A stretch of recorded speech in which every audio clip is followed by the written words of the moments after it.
Hello? Hi there, Tyson. Oh, I can hear Hi. you and see you perfectly well. How about you? Yep, same.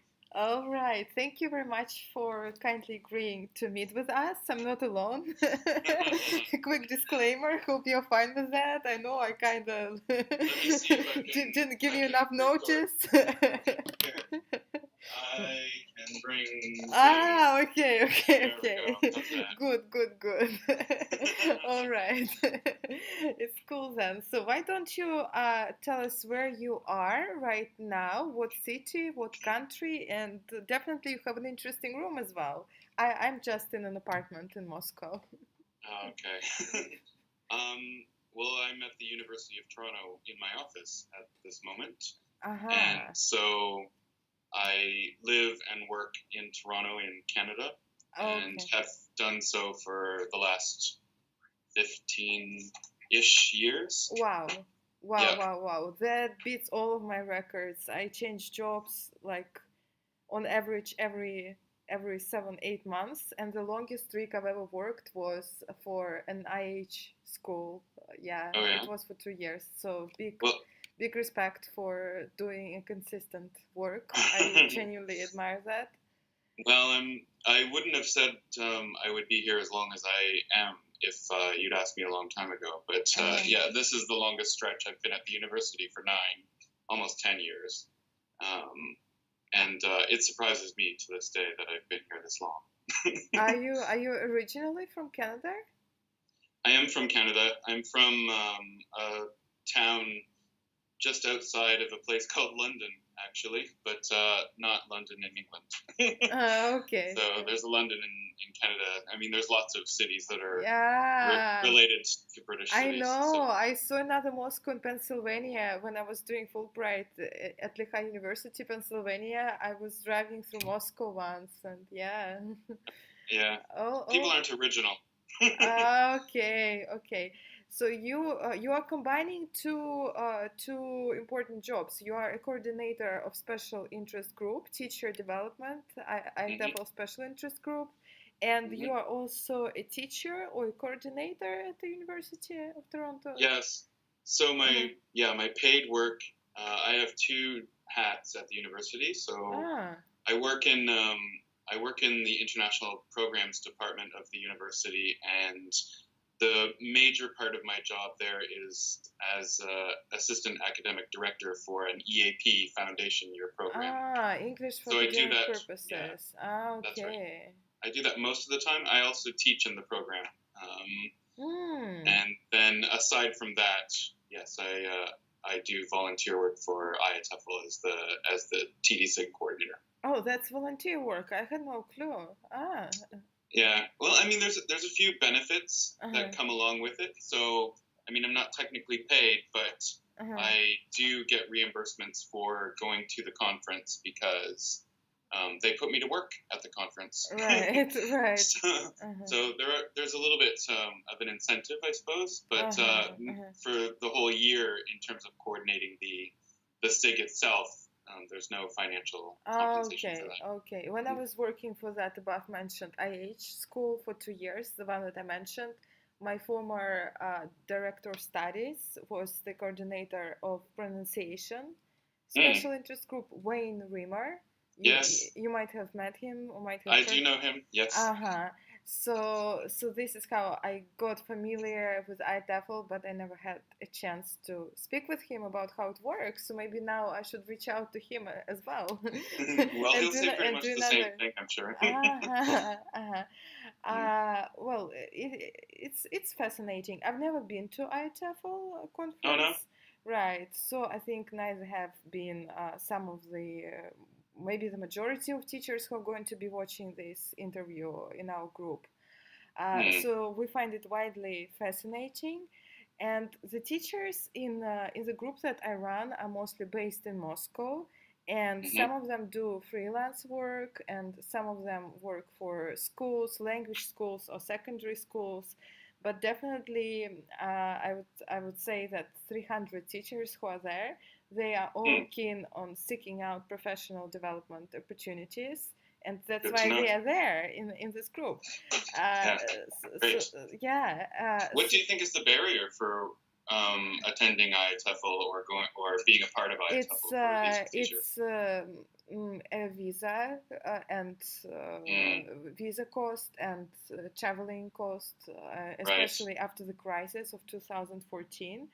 Mm, The ruble is going down, and I think that it's not as much fun when you are a member but participate only in online activities because you don't have the same feeling of connection. But yeah. my hope is that reaching out to you, people in charge and running, helping to run ITFL and moving it forward. I hope that it will motivate myself. Like I'm partially doing it for myself. I want to feel closer, and as well for the teachers. And maybe we will both be more active in our local community, but also reaching out outside and like actually Well, that's great. staying I up for mean, that and I going think it's there. always important to be active in your local context Mm-hmm. anyway, because obviously that's where I Mm-hmm. mean, most of the most meaningful Mm-hmm. professional development will probably be Mm-hmm.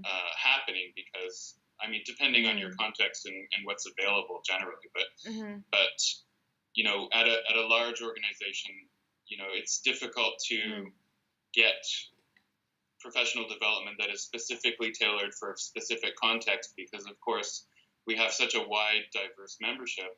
And Mm-hmm. so, you know, while it's good to get that international perspective and Mm-hmm. be able to, you know, network and meet people and feel supported on an Mm-hmm. international scale, Mm-hmm. at the same time, having local Mm-hmm. context really Mm-hmm. widely available is equally as Yeah, useful, I think. yeah, Yeah. yeah, definitely. And that's a perfect segue into my next question.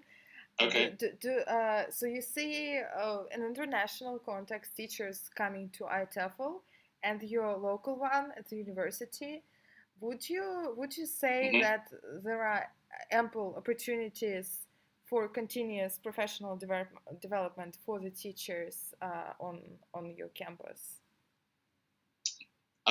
That's a good question. Like I said, I think there's there should be a healthy balance between Mm-hmm. localized PD and the international PD that you might Mm-hmm. be able to attend.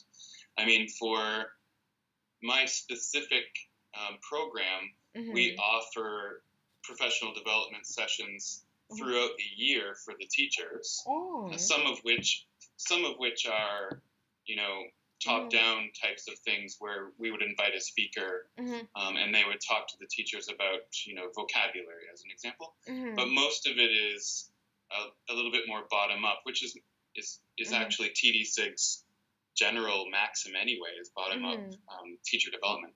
Mm-hmm. And so in that case, it depends on what you perceive TD to be, you know, because our Mm-hmm. teachers meet with their course instructors and lead instructor weekly to talk about curriculum and design materials and so on. So Mm-hmm. that itself could be considered teacher development. But Mm-hmm. in other ways, we started a reading group last year, Oh wow. um, where we choose a topic in an article and we read it and then we discuss it. And we did that a few times. With the Um, teachers working in your department, yeah? yeah, specifically here. Wow. Wow. And what kind of literature do you discuss? Well, it was brand new as an idea last year, and Mm-hmm. so the first article we read was about social justice in language teaching. So a little bit Wow. about, you know, what that means and what the problem areas to that might be, and how Mm-hmm. comfortable we feel with it, and how is it applicable to teaching EAP students. The second one we talked about was dialogic pedagogy, Right. and so Bactine was part of that, in terms of Mm-hmm. the article, and so, Mm-hmm. you know, it was sort of an extension actually on the original discussion that we had had. But Mm-hmm. we had a small group of people. I mean, we Mm-hmm. have 30 instructors here roughly, Mm-hmm. and maybe less than a dozen Mm-hmm. decided to participate in that because it was completely optional. Mm-hmm. Um, but I mean, aside from that, even each course itself, they arrange their own individual professional development session, you know, a couple of times during the year. And Wow. then the broader university, should you participate in the broader university, as opposed to just the English language sort of department, Uh-huh. they hold conferences and things like that for professors and any staff as well throughout the year. And then Mm-hmm. apart from that, Mm-hmm. if you go outside of our sort of small Mm-hmm. contextualized PD, Mm-hmm. then there are language teaching associations for this area of Canada that put on Ah. professional development that isn't specific to EAP maybe, but And for more teachers of general. universities or secondary schools as well? Or They're aiming for everyone. So, wow, wow. if you belong to that teaching association, or even if you don't, they'll Mm-hmm. have a few different events throughout the year. Some will be geared more towards freelancers like finding employment. Other Wow. ones will be more towards immigrants and Mm. those that teach immigrants. Others will be Mm-hmm. a little Mm-hmm. bit more towards research. So they try to sort of put on a variety um, throughout the year. And so, Mm-hmm. some people go, some people don't. But Yeah. in my case, I was president of the association that put on these events for a while in Toronto, and it was Nice. just time for me to move on. And so I started getting more and more involved in IATEFL about 5 years ago, Oh, five roughly. years. Oh, Hmm. oh, wow, wow. And Yeah. do you feel that the nature of ITAFL has changed or has been changing over this period of time, or it's how old is ITAFL actually? Do you have an approximate idea? I actually don't know, IATEFL to is be about honest. 50 some odd years old. 50 plus. Ah, right, Yeah. because there was an anniversary Yeah. in Brighton. Yes, yes, Yeah, yes, that's right. yes, So, yes. I can't speak Uh-huh. too much to the entire history in terms of how Of it's course. changed. Uh-huh. Like, for me, I got on Mm. involved with IATEFL and more the people with IATEFL than IATEFL Mm. itself about 10 years ago because I was heavily online. So I Mm. spent a lot of time through Twitter and my own Mm. blog and other people's blogs, and those people tended to be the people that went to IATEFL. And Mm. so, um, because Mm. of that sort of community building online, which I just didn't find so much within Canada itself, um, Mm. it afforded me more opportunity to get to know people from, Brazil, Russia, the UK, all over Europe, and so Yeah. on. And so I really appreciated this context sharing and Uh-huh. resource sharing and, talking about pedagogy and those types Uh-huh. of things. And Uh-huh. so then eventually I went to IATEFL conference itself. Uh-huh.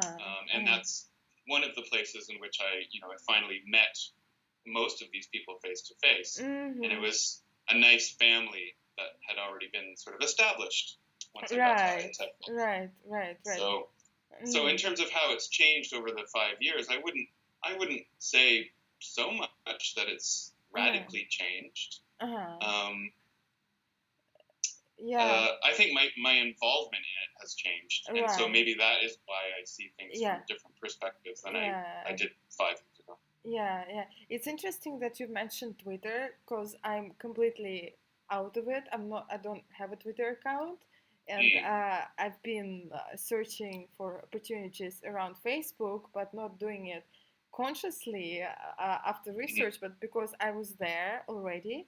So now that you mm-hmm, mentioned Twitter, I'm thinking, what is to be found there? Would you motivate mm. me and other people watching this video in a Facebook group to go to Twitter and look for something there?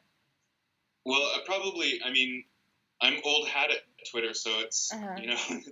uh, for me, Twitter used to be, and this is the reason why I was heavily involved with it at first, Uh-huh. used to be the main source of professional development across English language teachers. Wow. Because Wow. on one hand, people would, have blogs and share things and Uh-huh. then post those things onto Twitter. And so Facebook wasn't S- really the Sorry, ideal avenue for that at the but time. isn't Twitter about short 100, well, less than 100 No, it's short phrases? 280 characters now.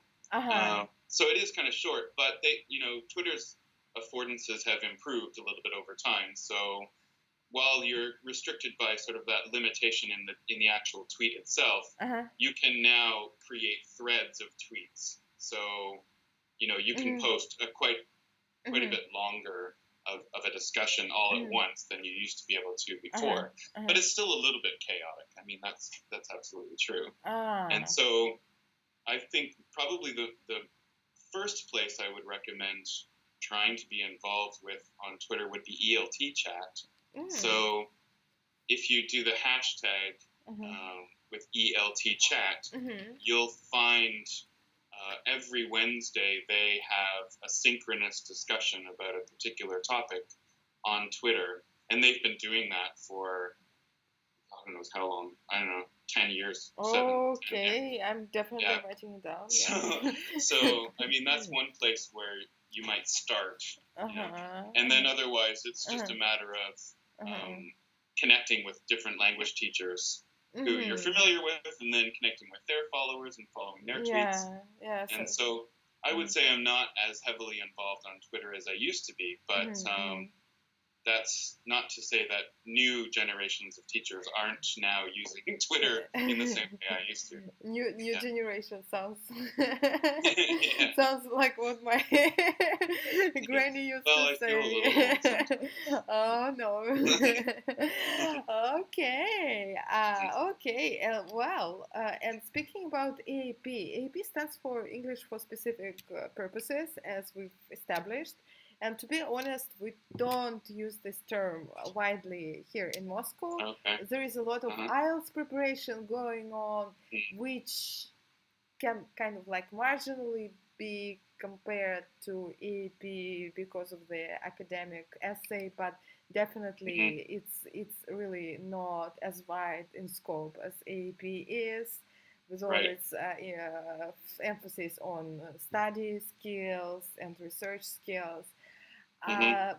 Would you say that EAP is something that many ELT teachers are less comfortable with, because general English is more emphasized in training programs, or is it something that is true just like for me and my surrounding, but doesn't reflect what's going on in teachers' community in wider world? What's your perspective on that? Well, I think because I'll just start by saying I think because of globalized communities and the fact that students more internationally are traveling from one place to another to study at a university, particularly in an English-speaking university, that has given the rise to the popularity or proliferation of EAP programs at different universities in the world. And so I would probably say that a lot of teachers aspire to some degree to get into a university EAP program so to teach simply because I think the contracts may be more stable in some situations, or the working conditions at a university are typically, I don't know, more reputable than say all language schools everywhere. So I think on that level, it might be attractive for a general English teacher to look for EAP work. But at the same time, I think you're right that there's an apprehension among a lot of language teachers about EAP because they feel sort of that EAP is very serious and that maybe they're not particularly trained. But I think a lot of EAP instructors did kind of fall into it at one point or another. I mean, myself included. So, like, I taught in the private sector at private language schools in Seoul and then in Toronto for a long time. And then I just started to meet people who were working at universities and talking about the academic nature of what they were teaching, and that was very interesting to me. And then I started teaching an EAP program at the private language school that I was at, which gave me a little bit of experience. And then eventually I moved into EAP at the university itself. Oh, wow. And so once I did that, it was a rude awakening in terms of what EAP in a university setting actually is compared to what I had perceived it to be from textbooks or IELTS. And what was the major difference? I think the authenticity of the material was a major difference, and sort of what the students are actually studying and actually preparing for Uh-huh. in order to study at the university is not typically what you would find, say, on an IELTS preparation course Right. or in a sort of Uh-huh. EAP textbook, so to speak. Although that's Uh-huh. improved over time, Uh-huh. but doing a 5 paragraph essay, while sort of foundational in its sort of aspects, is not typically what people actually write Mm-hmm. um, or Mm-hmm. have to do in an undergraduate or graduate program at university. It's a Mm. little bit more complex than that. And Yeah. so Yeah. Yeah. beyond that, once you get into EAP and you start connecting with other EAP instructors and the Mm. community itself, you realize, there's a whole set of literature and research and Mm-hmm. scholarly information about Mm-hmm. what students need to perform and how we need to teach different skills for Mm-hmm. Mm-hmm. them than in a general ELT program. Yeah. And you just don't really know that before you get into it. Yeah, yeah, yeah, yeah. I did a short AP course for with British Council for students at Universidad del Valle in Cali. So yeah, Mm-hmm. and the students who came to us were already graduate level students. Mm. How does it work for you? Do you do prep programs for students just coming from abroad, preparing to enter the main program, almost ready to be admitted by the department? Or Sort of. are they the students who already enroll students but just do kind of like support program or something like that? Right. So in my particular case, Uh-huh. they are students who are from China Uh-huh. predominantly, Uh-huh. and they're undergraduate Uh-huh. students. So Uh-huh. they applied to the university to get in Uh-huh. through direct entry, but their IELTS Uh-huh. scores were too low for the direct entry requirement. And Uh-huh. so they were offered or select my program. Uh-huh. And so they take my program for an entire academic year. Uh-huh. And in this program, they take a first year Uh-huh. credit history course, and other courses like mine support their success in that history course, as well as sort of more undergraduate stuff more broadly as well. And do you feel maybe and I'm just guessing some sort of resentment that like we're already ready to get going, but there's this English na na na na na keeping us Yeah. back. And if yes, Sometimes, how do yeah, you deal with this sentiment that they're wasting time? yeah. I Uh, I don't know. I mean, I found uh, that perspective a little bit more common in the early days when I taught here, but uh, because I think you're right insofar as some of the students uh, felt as though it mm, was a means to an end, like they mm, just wanted to get through it mm, in order to actually go on to their actual programs. mm, But I do think once they're here and in our programs, they get more of a sense of how useful the skills are and the practice and the time that they have to sort of get used to being here and get used to being in this type of university compared to mm, where they come from, as mm, well as sort of the rigor and the high stakes of the program, mm, because at least in ours, if they don't pass our program by the mm, end of the year, they don't get mm, in.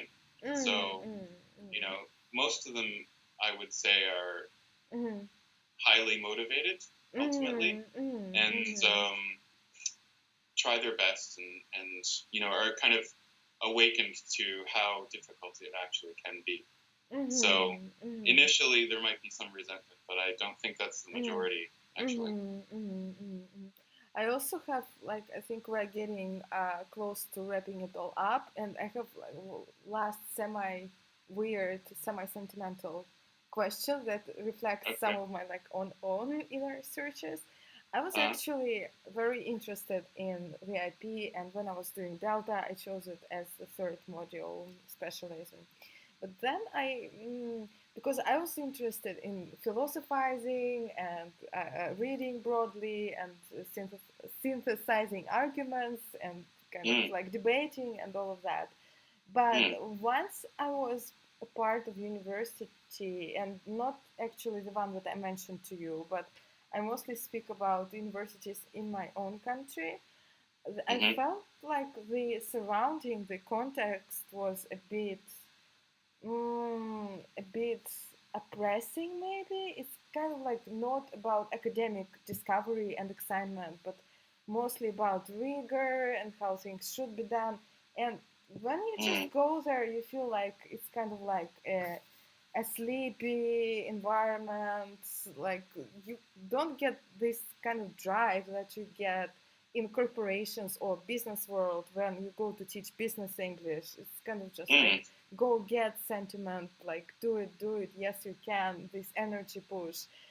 but Right. but it's kind of like what I found is kind of like a bit slow and slumbering. Is it is there anything like that, or is your surrounding more like the one I was dreaming about when I was just thinking about AP, that it's about Right. So interesting? you mean from a Yeah, teacher's perspective? yeah, yeah. Yeah.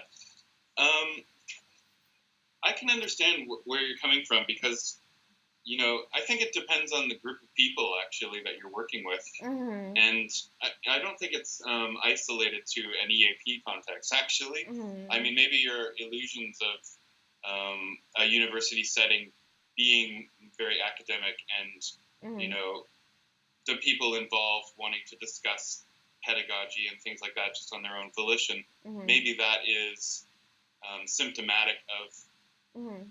believing that's what people in university do. But Mhm.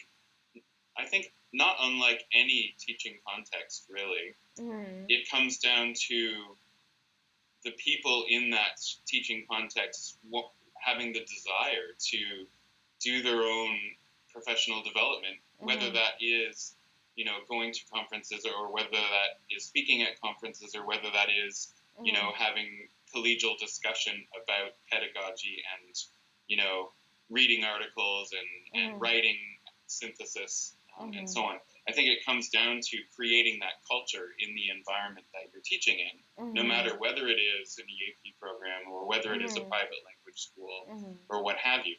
And so, Mhm. like, the people, just to tie this a little bit to ISFL, the people that go to or that are involved in ISFL sometimes don't have that in their own teaching context. And Mhm. so they seek it out, to find other people who have the same motivations or the same interests in doing this type of discussion that you're, Mhm. wanting. Mhm. And so I find that while there will be always a number of people that do their jobs just to sort of tick boxes, Mhm. and that's inescapable in almost any Mhm. teaching context. I think Mhm. Mhm. if you're not that type of person, then Mhm. you need to do what you need to do in order to Mhm. find that community of people that are going to be more like you. And Mhm. if that's inside your program, great, you Mhm. know. Mhm. And I Mhm. try to I am that type of person, so I try to create that sort of Mhm. situation or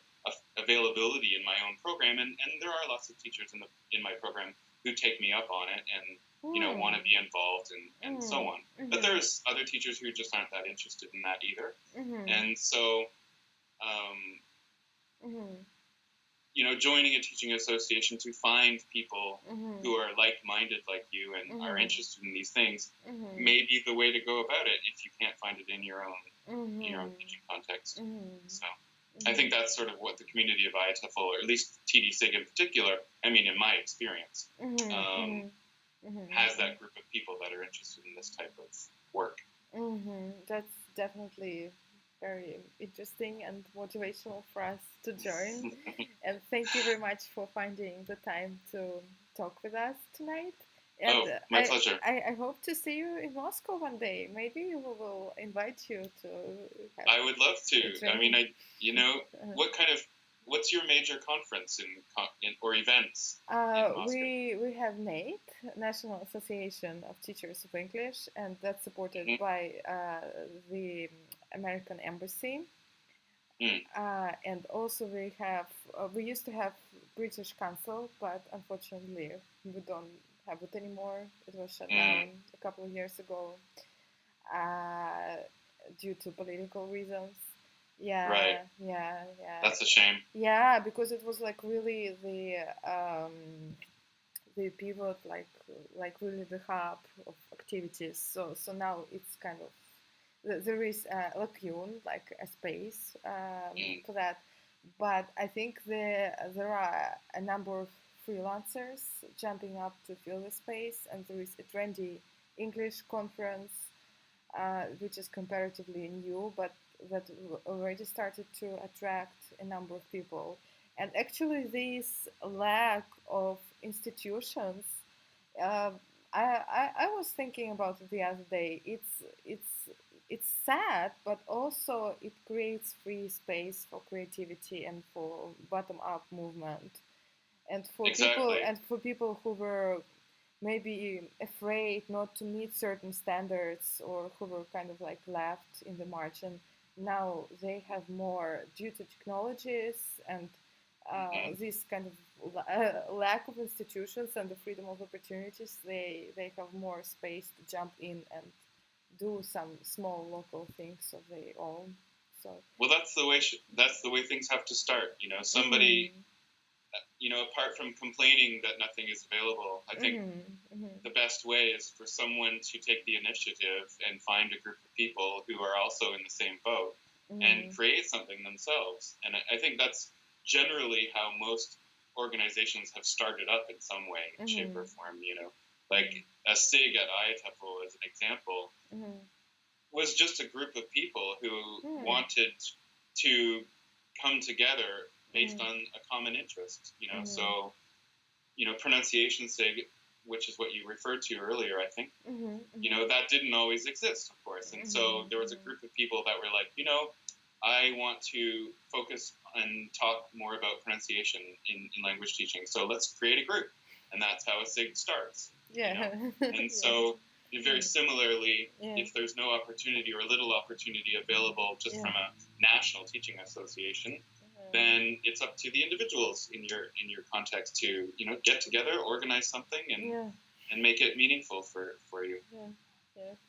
Thank you very much, and talk to you soon. Okay, have a good day. Bye bye. Bye.